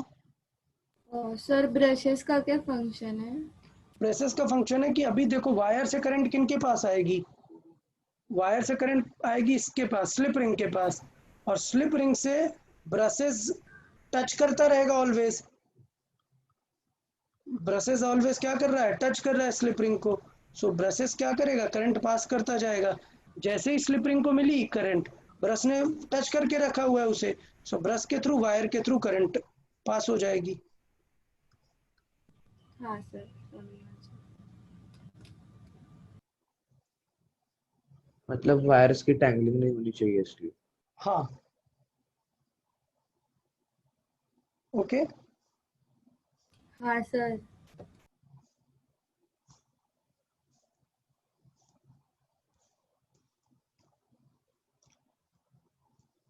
चलो, तो ये हमारा एसी जनरेटर के बारे में हो गया।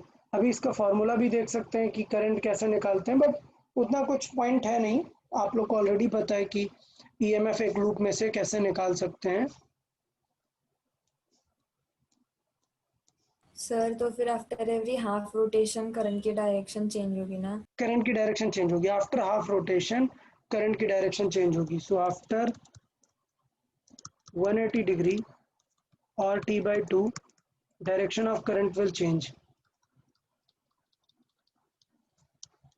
सर हाँ सर तो फिर डीसी करंट जनरेट करने वाले जनरेटर्स भी होते हैं, तो फिर हाँ बिल्कुल होते हैं।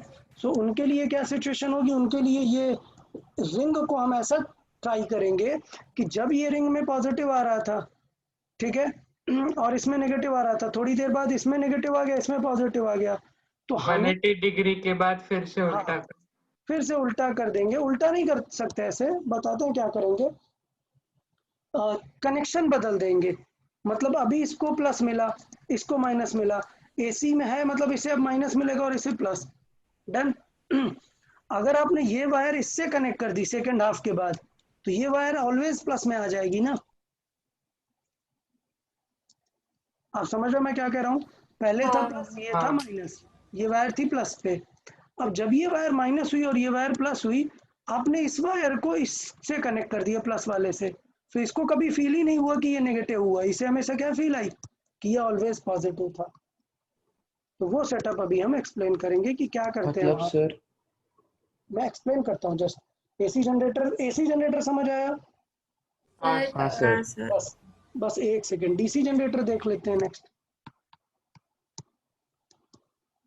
सर एसी जनरेटर का क्या एडवांटेज होगा डीसी जनरेटर?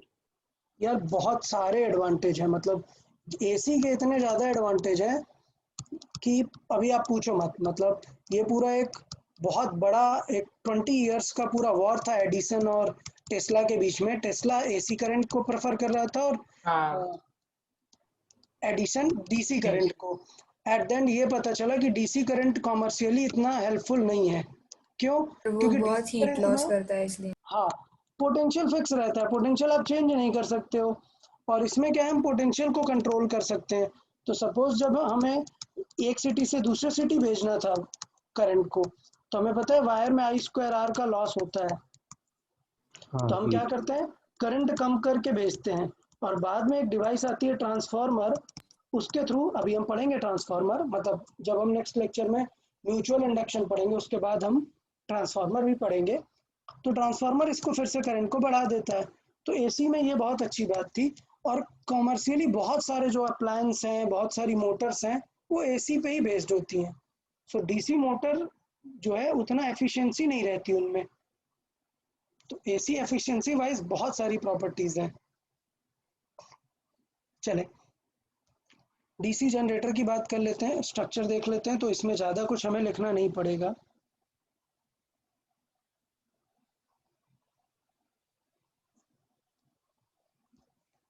तो डीसी जनरेटर में मैं ज़्यादा कुछ चीज़ें लिखूंगा नहीं, आप देखें सारा कुछ वही होता है।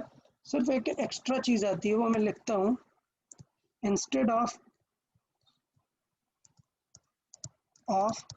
Slip rings, split ring.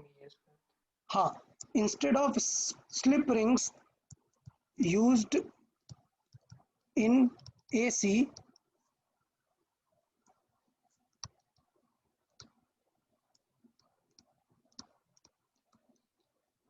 क्या यूज किया जाता है यहाँ पर? Split ring. रिंग्स Split are ring. Used. Split rings. अब स्प्लिट रिंग का देखें काम क्या है, स्प्लिट रिंग का पर्पस क्या है। स्प्लिट रिंग का काम है चेंज कर देना। कैसे? मैंने अभी बताया था कि पहले ये वायर प्लस है और ये वायर लेट से माइनस है, करंट इसके थ्रू आने वाली है। डन। जब ये 180 घूम जाएगा तो ये नेगेटिव बन जाएगा और ये प्लस बन जाएगा। हमें चाहिए कि ये ऑलवेज प्लस रहे, हमें चाहिए कि ये ऑलवेज प्लस रहे और ये ऑलवेज नेगेटिव रहे। तो 180 के बाद जब ये 180 डिग्री जाएगा, मतलब ये वायर पूरा ऐसा यहाँ से 180 सर्कुलेट होके यहाँ पे पहुंचेगी ये वाली वायर, और जैसे ही नेगेटिव होगी ये वाली वायर इस प्लस वाले को छोड़ के किससे कनेक्ट हो जाएगी? नेक्स्ट वाली रिंग से। तो बेसिकली ये रिंग्स पूरा फुल नहीं होती, स्प्लिटेड होती हैं। उससे नेक्स्ट हाफ में ये वाली वायर किससे कनेक्ट हो जाती है, इससे। तो जब ये वायर नेगेटिव होती है तब ये इससे कनेक्टेड रहती है, क्लियर। और जब ये वायर पॉजिटिव रहती है तब ये इससे कनेक्टेड रहती है। सो ऑलवेज ये पॉजिटिव मिलता है और ये नेगेटिव मिलता है। सर मतलब सर हाँ हर हाफ टर्न में चेंज होता है। हाँ, हर हाफ टर्न में चेंज होता है। तो मैं कुछ नेमिंग वाइज करूंगा, let say end A and B. So for first half,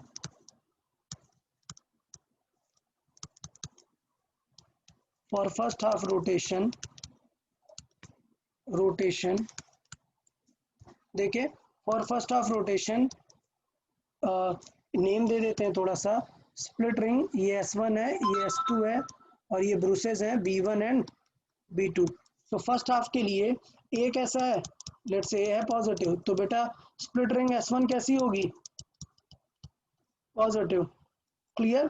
तो ब्रूस नंबर 1 क्या रहेगा, ब्रश 1 कैसा रहेगा, पॉजिटिव। पॉजिटिव, तो ब्रश 1 पॉजिटिव।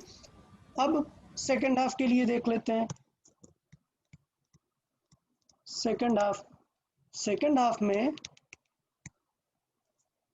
अभी यहाँ पर मैं मान रहा हूँ फर्स्ट हाफ में A is connected to S1, A is connected to S1। अभी सेकेंड हाफ में क्या होगा कि सेकेंड हाफ में तो A नेगेटिव हो जाएगा, clear.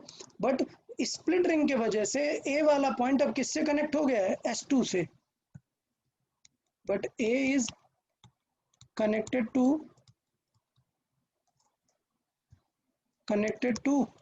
S2, so S2 is negative and S1 is still positive, clear। So that means even for the second half V1 क्या रहेगा, पॉजिटिव ही रहेगा। समझ आया यार सबको। हाँ सर। स्प्लिट रिंग का काम क्या है, तो इसका मतलब ये है कि आप इससे देखोगे तो करंट आपको वेरिएबल तो जरूर दिखेगी, बट अगर पॉजिटिव थी, 0 से मैक्सिमम होगी, फिर 0 होगी, बट फिर से वही रहेगी, नेगेटिव नहीं होगी। सर तो कमर्शियली डीसी जनरेटर नहीं यूज करते हैं ना कभी भी। नहीं, कॉमर्शियली मैंने बताया बहुत सारे, दोनों के अपने अपने प्रॉस एंड कॉन्स हैं, ठीक है।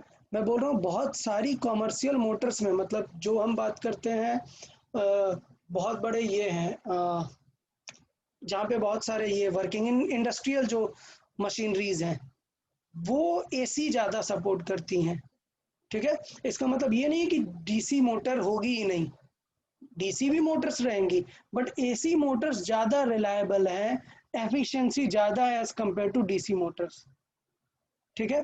सो वहाँ पर जब एफिशिएंसी की बात आई तो मनी वाली बात आ जाएगी ना, और मनी वाली बात आ गई तो मतलब इंडस्ट्रीज में ये बिल्कुल भी यूज़ नहीं करते,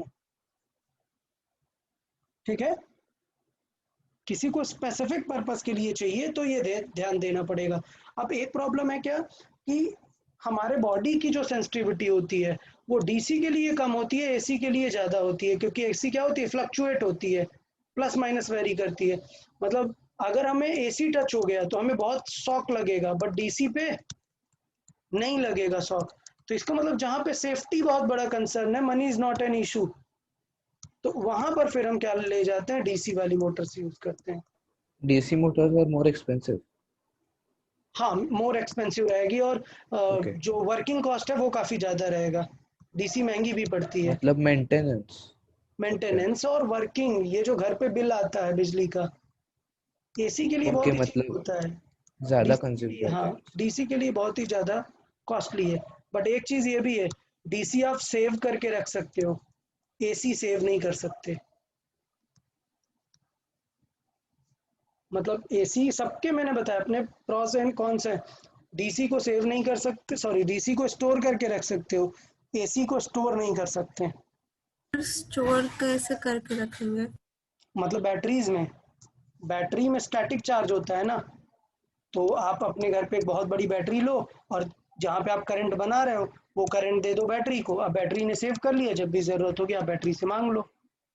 clear? But okay AC current को बैटरी में स्टोर नहीं कर सकते हैं, सर मतलब प्रोड्यूस करने के बाद डायरेक्टली ट्रांसपोर्ट कर देते डायरेक्टली हैं। ट्रांसपोर्ट कर सकते हैं बस। मतलब अगर प्रोडक्शन रुका मतलब सब कुछ डाउन, सीधा ऑल जीरो आ जाएगा।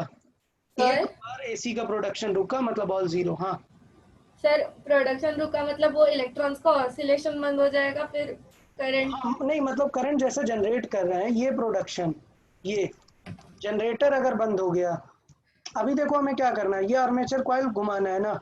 मेन लॉजिक क्या है, मेन प्रिंसिपल, हमें ये कॉइल घुमाना है, इस एक्सल को घुमाना है। इसको घुमाने के लिए हम मैकेनिकल इंजन यूज कर सकते हैं, मैकेनिकली रोटेट कर सकते हैं, और डिफरेंट डिफरेंट एनर्जीज यूज कर सकते हैं ना। थर्मल एनर्जी से रोटेट कर सकते हैं, न्यूक्लियर एनर्जी से रोटेट कर सकते हैं, स्टीम, गैसेस, जितने भी पैटर्न होते हैं करंट जनरेट करने के, they all start with this. आपको कॉइल रोटेट कैसे करना है, ओके। सो टरबाइन जो आप देखते हैं ना, तो टरबाइन से कनेक्टेड ये कॉइल ही रहती है, टरबाइन घूमता है, ये कॉइल घूमती है और करंट जनरेट होती है, ओके। सर लेकिन AC to DC और DC to AC कन्वर्टर भी होता है ना? हाँ ऑफ कोर्स है, ट्रांसफार्मर से करके आपने बोला।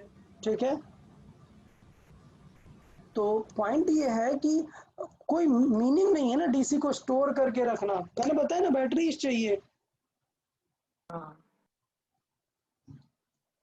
तो क्या करेंगे इतना स्टोर करके, जब हम नेचुरली इतनी सारी इलेक्ट्रिसिटी बना सकते हैं। ठीक है, चले नेक्स्ट देखते हैं अभी जल्दी से सर थोड़ा सा। हाँ सर मोटर्स में हम करंट प्रोवाइड करेंगे और उससे मतलब एक्सिल रोटेट होगा। हाँ वही। चलो, अच्छा एक सेकंड रुके, सब लोग रुके, मोटर भी हम सीख ही लेते हैं, रुके। डीसी मोटर देख लेते हैं, मोटर कैसे काम करती है।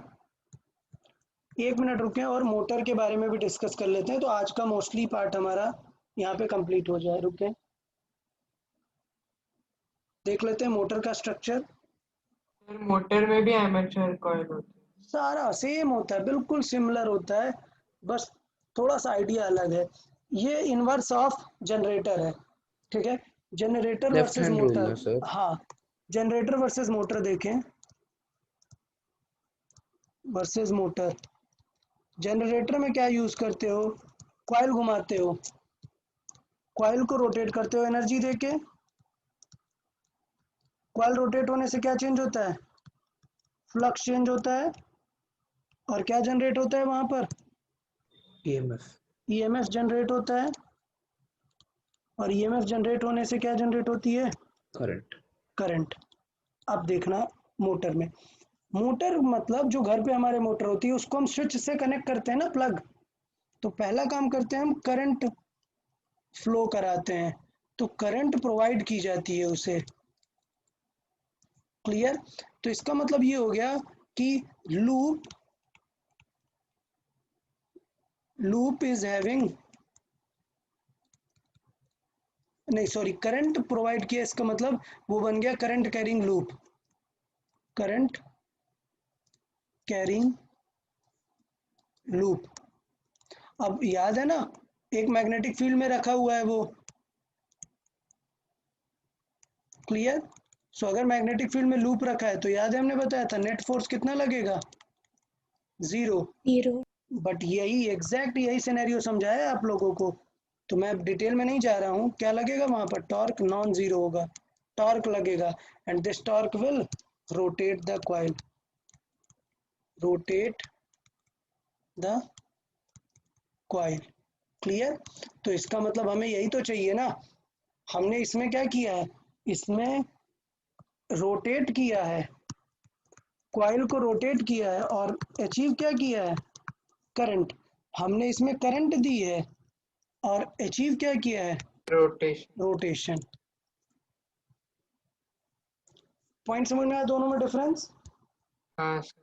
तो मुझे लगता है इसमें मैं वो डिटेल करके डिटेल में लिखने की कोई ज़रूरत नहीं है, सारी चीज़ें बिल्कुल वही हैं, सिर्फ एकदम रिवर्स प्रोसेस हो गई है। इस बार देखो बैटरी लगा के हमने उसे करंट दे दी है, डन। सर वो बैटरी के नीचे कोई साइन है, वो क्या है? ईएमएफ है यार, वो अब इतना स्टाइलिश मैं नहीं बना पाऊंगा ना, मैं सिर्फ ऐसे ही बना देता हूँ ना, हाँ ईएमएफ। सर या जनरेटर में जो करंट इंड्यूस होती है जनरेटर की वजह से, उसका फॉर्मूला क्या बनेगा?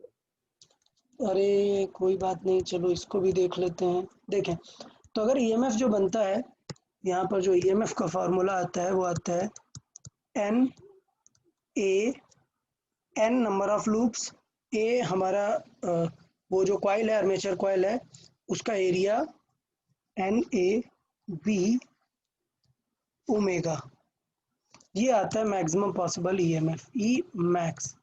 और ईएमएफ साइन के फॉर्म में वेरी करता है, साइन, जैसे एक साइन वेव चलती है।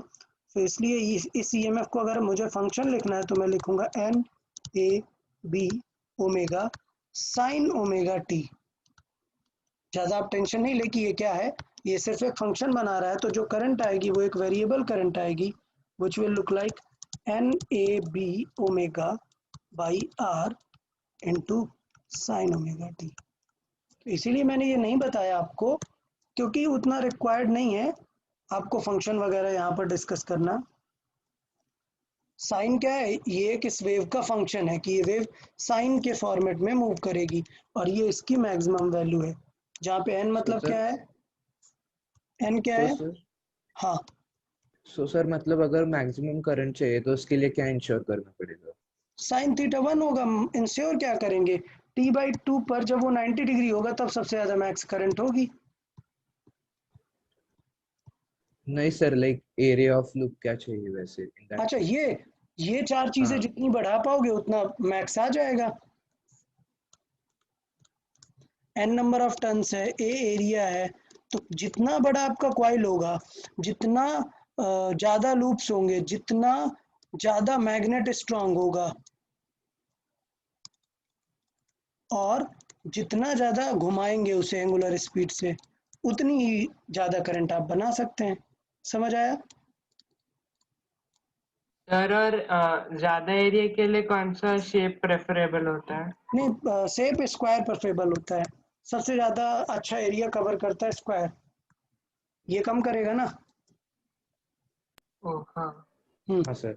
तो स्क्वायर शेप यूज करते हैं, और ये सारी चीजें बढ़ा दोगे, एन बढ़ा दोगे, ओमेगा बढ़ा दोगे, जो भी कुछ ये बढ़ाते जाओगे सारा कुछ बढ़ता जाएगा। Clear? As N increases, sorry, N और ए और बी और ओमेगा कुछ भी इंक्रीज कर दो, मैक्सिमम करंट इंक्रीज कर जाएगी। क्लियर है? हाँ तो सर। क्वेश्चन बन जाता है ये।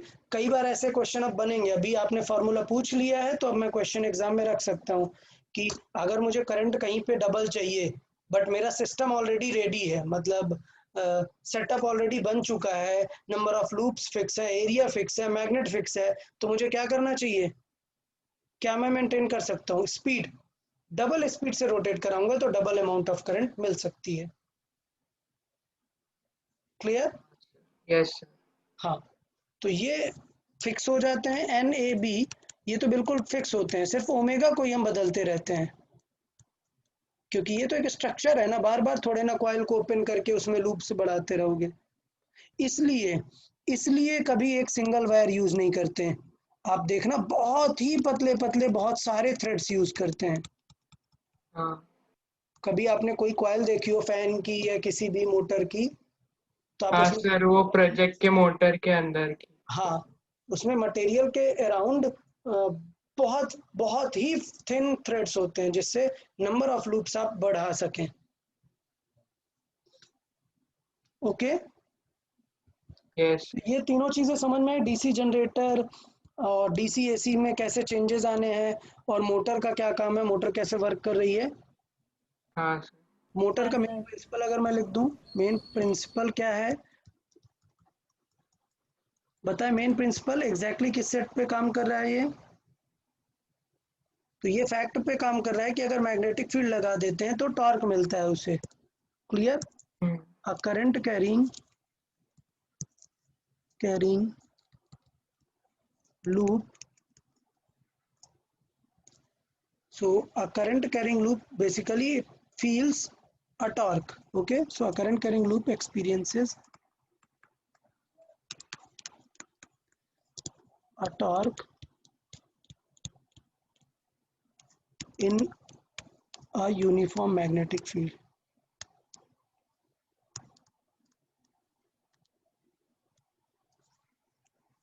Clear?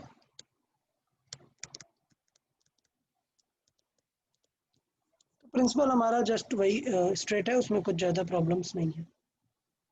ओके, और इसमें ये जो होती है स्प्लिट रिंग ही यूज करते हैं यहाँ पर, स्प्लिट रिंग,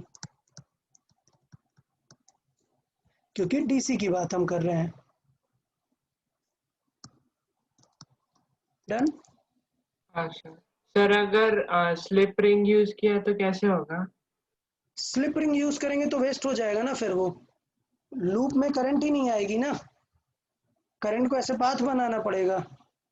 तो ओके, अगर हाँ. आपने ऐसे अलग अलग स्लिप रिंग यूज कर लिया, हाँ तो फिर वो स्लिप रिंग में ही घूमते रहेंगे. हाँ, तो वो एक ही बार घूमेगा, 2 बार नहीं घूमेगा, मतलब फुल रोटेशन नहीं कंप्लीट करेगा ना, हाफ करेगा. तो फिर उसके लिए एसी चाहिए कि एक बार अलग टॉर्क लगाए, फिर दूसरे बार और सपोर्टिंग टॉर्क लगाए. हाँ. ठीक है, मतलब जस्ट अपोजिट, बिल्कुल उसका जस्ट अपोजिट यहाँ पे चल रहा है. चलो ठीक है, तो ये हमारा काफी था. नेक्स्ट उसमें हमारे बस लास्ट टॉपिक है, मतलब मैग्नेटिक इफेक्ट का लास्ट 7th लेक्चर रहेगा, जिसमें हम सेल्फ इंडक्टेंस, म्यूचुअल इंडक्टेंस और ट्रांसफार्मर के बारे में पढ़ेंगे. ओके. हाँ सर. सर और आपने बोला था कि कुछ एम्पियर लॉ भी पढ़ाना. ठीक है, अब नेक्स्ट लेक्चर में याद दिला देना एक बार. Okay. Okay. Okay. Okay, bye bye everyone. Bye thank sir. You sir. Sir As